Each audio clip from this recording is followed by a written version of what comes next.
Bonsoir Demet, c'est donc un format inédit pour une crise multidimensionnelle. C'est la première fois en 50 ans. C'est vrai, c'est la première fois depuis la création du G7 en 1975 qu'une réunion tripartite énergie, économie, banque centrale est convoquée en urgence. L'objectif est d'apporter une riposte et une réponse globale au lieu de mesures fragmentées prises isolément au sein de chaque pays. C'est important car certaines personnes comme Christine Lagarde estiment que les marchés n'ont pas pris encore la pleine mesure de la gravité de la situation.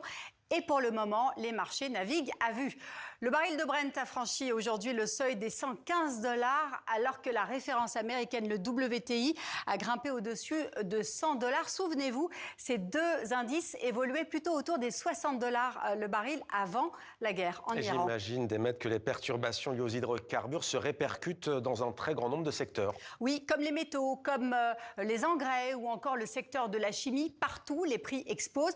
Un exemple très simple mais méconnu, le prix de la butadiène a pris 140%. Ce gaz est indispensable à la production des caoutchoucs synthétiques ou encore des polymères que l'on retrouve dans l'automobile, dans les matériaux de construction, dans les emballages et même les vêtements de protection.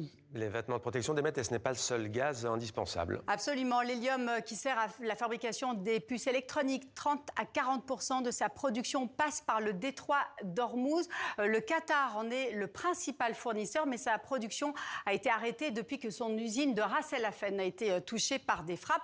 L'aluminium aussi a bondi de 6% ce matin après des attaques contre deux des plus importantes fonderies dans les pays du Golfe. Alors concrètement, quels types d'actions peuvent être prises conjointement ? Alors, par exemple, les pays du G7 peuvent synchroniser leur réponse autour des taux d'intérêt. Pour l'heure, la BCE, comme la Fed aux États-Unis, ont décidé de maintenir ces taux inchangés.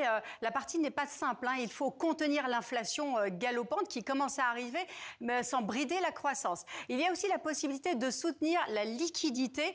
Alors là, il faut veiller à ce que les banques commerciales détiennent de la monnaie en quantité suffisante. Et puis, il y a aussi la possibilité d'agir sur les marchés de l'énergie, comme lorsque les pays de l'AIE ont débloqué un tiers de leur stock stratégique. Merci beaucoup, Demet, pour ce point complet. Et bien avant le début de la